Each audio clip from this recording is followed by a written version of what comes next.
Hello বন্ধুরা, স্বাগতম SCM next gen YouTube চ্যানেলে, যেখানে আমরা সহজ ভাষায় সাপ্লাই চেইন ম্যানেজমেন্ট শিখি। সো আর দেরি না করে চলুন শুরু করি।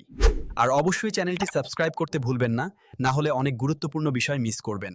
আচ্ছা, আমরা যে জিনিসগুলো প্রতিদিন ব্যবহার করি, ধরুন আমাদের হাতের স্মার্টফোনটা বা সকালের কফি কাপটা, এগুলোর প্রত্যেকটার পেছনে কিন্তু একটা বিশাল গল্প আছে।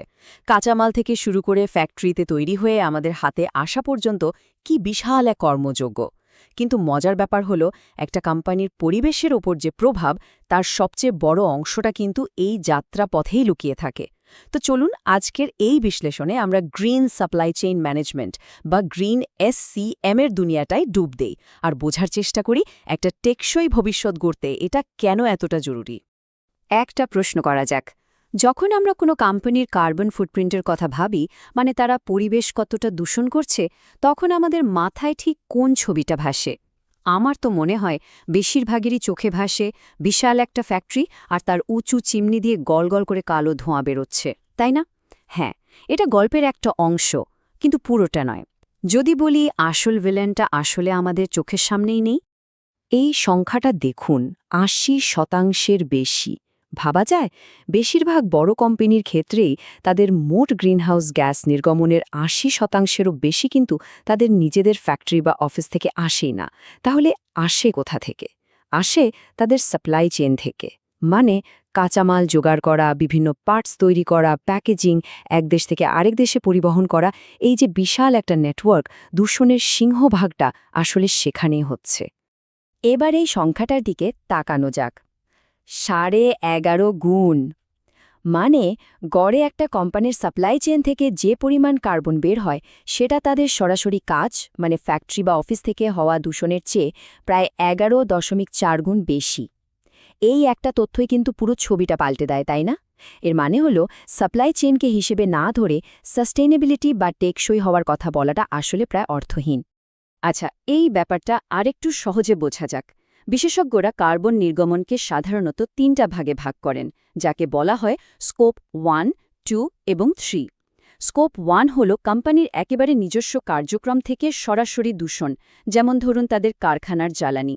স্কোপ 2 হল কেনা বিদ্যুৎ ব্যবহার করার ফলে যে দূষণটা হয় সেটা। আর স্কোপ 3, ওটাই হলো বাকি সব কিছু, মানে পুরো সাপ্লাই চেইন। আর এই চার্টেও দেখুন এই স্কোপ 3 এর বারটা কত বড়, একদম পরিষ্কার। আসল চ্যালেঞ্জটা এখানেই। আর ঠিক এখানে গ্রিন এসসিএম এর মতো একটা আইডিয়া কাজে আসতে পারে। তো সমস্যাটা তো চিহ্নিত হলো, সাপ্লাই চেইন। তাহলে সমাধানটাও তো ওখানেই খুঁজতে হবে, তাই না? আর এখানেই আসছে গ্রিন সাপ্লাই চেইন ম্যানেজমেন্ট, বা সংক্ষেপে গ্রিন এসসিএম। এটা কিন্তু শুধু পরিবেশ বান্ধব হওয়ার কোনো স্লোগান নয়।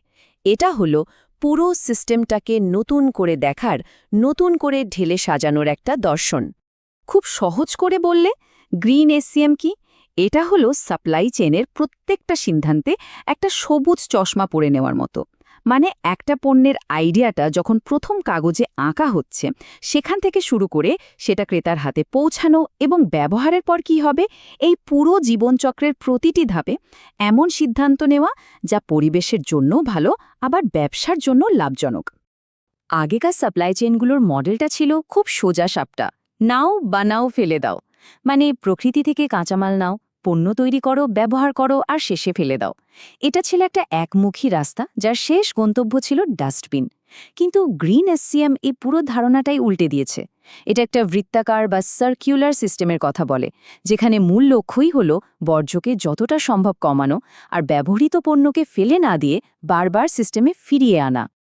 এখন কথা হলো, এই যে সার্কুলার সিস্টেমের কথা বলছি, এটা আসলে বাস্তবে কাজ করে কিভাবে? এটা কিন্তু শুধু রিসাইকেল করার মধ্যেই সীমাবদ্ধ না, এর পরিধি আরও অনেক বড়। এর মানে হলো, একটা পণ্য কিভাবে ডিজাইন করা হবে, তার কাঁচামাল কোথা থেকে আসবে আর কিভাবে সেটা ক্রেতার কাছে পৌঁছাবে, এই পুরো পদ্ধতিতেই একটা মৌলিক পরিবর্তন আনা। চলুন এর মূল ধাপগুলো এক ঝলকে দেখে নিই। একটা সবুজ পণ্যের যাত্রাকে আমরা 4 চারটা প্রধান ধাপে ভাগ করতে পারি। এর শুরুটাই হয় গ্রিন ডিজাইন দিয়ে, মানে পণ্যের নকশা করার সময় সাস্টেনেবিলিটির ব্যাপারটা মাথায় রাখা হয়। এরপর আসে গ্রিন সোর্সিং, মানে এমন সরবরাহকারীদের বেছে নেওয়া যারা পরিবেশ নিয়ে আমাদের মতোই ভাবে। তৃতীয় ধাপে আছে গ্রিন লজিস্টিক্স, যা নিশ্চিত করে যে পণ্যটা পরিবহনের সময় সবচেয়ে কম দূষণ হচ্ছে। আর একদম শেষে আছে রিভার্স লজিস্টিক্স, যা ব্যবহৃত পণ্যটাকে ফেলে না দিয়ে সিস্টেমে আবার ফিরিয়ে আনে, বলতে পারেন একটা নতুন জীবন দেয়। আর এই যে চারটা ধাপের কথা বললাম, তার মধ্যে প্রথমটা মানে গ্রিন ডিজাইন সম্ভবত সবচেয়ে গুরুত্বপূর্ণ। একবার ভাবুন তো, একটা পণ্যের পরিবেশের ওপর যে প্রভাব পড়বে তার প্রায় ৮০% নাকি ঠিক হয়ে যায় একদম ডিজাইন করার পর্যায়ে। এর মানে কি দাঁড়ালো? মানে হলো একদম শুরুতে নেয়া একটা ছোট্ট সঠিক সিদ্ধান্তে কিন্তু পুরো সাপ্লাই চেইন জুড়ে একটা বিশাল ইতিবাচক প্রভাব ফেলতে পারে। এখন মনে প্রশ্ন আসতেই পারে, আচ্ছা, কোম্পানিগুলো এত সব করবে কেন? এটা কি শুধু পরিবেশ বাঁচানোর জন্য? উত্তরটা হলো না, একদমই না। বরং দেখা যাচ্ছে সবুজ হওয়াটা একটা কোম্পানির জন্য সবচেয়ে বুদ্ধিদীপ্ত ব্যবসায়িক সিদ্ধান্তগুলোর একটা হতে পারে। এটা এমন একটা কৌশল যা পরিবেশ, মুনাফা এবং সমাজ তিন পক্ষের জন্যই মঙ্গল বয়ে আনে। আর এই ব্যাপারটাকে বলা হয় ট্রিপল উইন। কিভাবে? প্রথমত, গ্রিন এসসিএম অবশ্যই পরিবেশকে রক্ষা করে। দ্বিতীয়ত, বর্জ্য কমিয়ে আর সম্পদের ব্যবহার বাড়িয়ে এটা সরাসরি কোম্পানির খরচ বাঁচায়। আর তৃতীয়ত, আজকের দিনে ক্রেতারা অনেক বেশি সচেতন।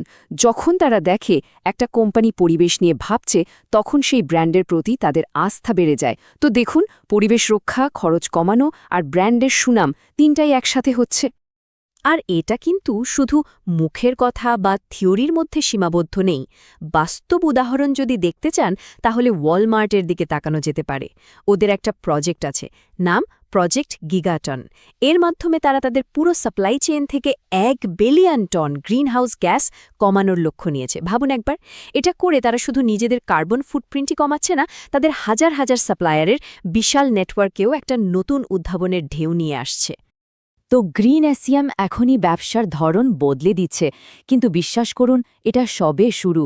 সাপ্লাই চেইনের ভবিষ্যৎ আরও স্মার্ট, আরও কার্যকর আর অবশ্যই আরও টেকসই হতে চলেছে। চলুন এক নজরে দেখে নিই ভবিষ্যতে আমাদের জন্য কী অপেক্ষা করছে। গ্রিন এসসিএমের এই পথচলাটাকে একটা বিবর্তনের সাথে তুলনা করা যায়। এখনকার সময়টা হলো কার্বন রিপোর্টিংয়ের, মানে সবকিছুতে স্বচ্ছতা আনা। এর পরের ধাপে আসছে আর্টিফিশিয়াল ইন্টেলিজেন্স বা এআই এর যুগ। এআই আমাদের সাপ্লাই চেইনকে এমনভাবে অপটিমাইজ করবে, যা বর্জ্য এমনভাবে কমাবে যা আমরা আগে হয়তো ভাবতেও পারতাম না। আর চূড়ান্ত লক্ষ্যটা কি? সেটা হলো রিজেনারেটিভ চেইন তৈরি করা, মানে এমন সাপ্লাই চেইন যা পরিবেশ থেকে শুধু নেই না, বরং তাকে কিছু ফিরিয়েও দেয়। তাহলে এই পুরো আলোচনা থেকে মূল কথাটা কি দাঁড়ালো? গ্রিন সাপ্লাই চেইন ম্যানেজমেন্ট শুধু কিছু কেতাবি দুলি নয়, এটা এমন একটা শক্তিশালী হাতিয়ার যা পরিবেশের উপর সবচেয়ে বড় আঘাতটা যেখান থেকে আসে ঠিক সেখানেই কাজ করে। এটা একই সাথে কোম্পানির খরচ বাঁচায়, তাদের ব্র্যান্ডকে আরও শক্তিশালী করে, আর এটাই আসলে ব্যবসার ভবিষ্যৎ। তাই পরের বার যখন কোনো পণ্য হাতে নেওয়া হবে, একবার ভাবা যেতেই পারে, এর পেছনের গল্পটা কি? সেই গল্পটা কি এমন যে আমাদের ভবিষ্যৎ প্রজন্মের কাছে আমরা গর্বের সাথে বলতে পারব? ধন্যবাদ।